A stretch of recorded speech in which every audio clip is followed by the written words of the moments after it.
एक किसान था जिसके दो बेटे थे। वह बहुत ही आलसी और निकम्मे थे। वह अपने पिता को कामकाज में हाथ बटाने के बजाय आलस किया करते थे, इधर उधर घूमते फिरते थे। किसान को अपने बेटों की बहुत फिक्र थी। वो सोचते थे कि मेरे मरने के बाद इनका क्या होगा, यह अपना पेट कैसे भरेंगे, अपने परिवार को कैसे संभाल पाएंगे। एक दिन किसान की हालत बहुत ही गंभीर थी, कहने का मतलब किसान मरने की हालत में था। तभी किसान ने अपने दोनों बेटों को बुलाकर उनसे कहा कि हमारे खेत में एक खजाना गड़ा हुआ है, लेकिन वह किस जगह है उसकी जानकारी मुझे भी नहीं है, लेकिन खोदने बाद तुम्हें वो खजाना मिल जाएगा। इतना कहकर किसान भगवान को प्यारे हो गए। खजाने की खबर सुनकर दोनों बेटों के मन में लालच आ गया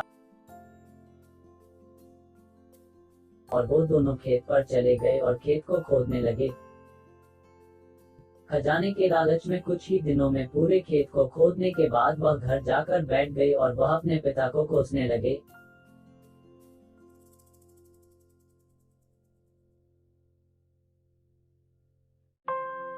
इसी तरह कुछ महीने बीत गए और वर्षा ऋतु का आगमन हुआ। किसान के बेटों के पास पेट भरने के लिए सिर्फ एक ही जरिया था, वो है खेती। तब बाकी किसानों की तरह किसान के बेटों ने खेत में बीज बोने शुरू कर दिए।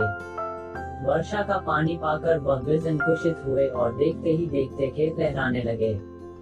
ऐसा लग रहा था कि हवा के झोंके से लहरा रहा था। यह देखकर किसान के बेटे बहुत खुश हो गए। उनको समझ आ गया कि परिश्रम ही सच्चा धन होता है। वो उसी तरह से अपने पिता के शब्दों का मोल भी समझ गए और अपने कामकाज में लग गए।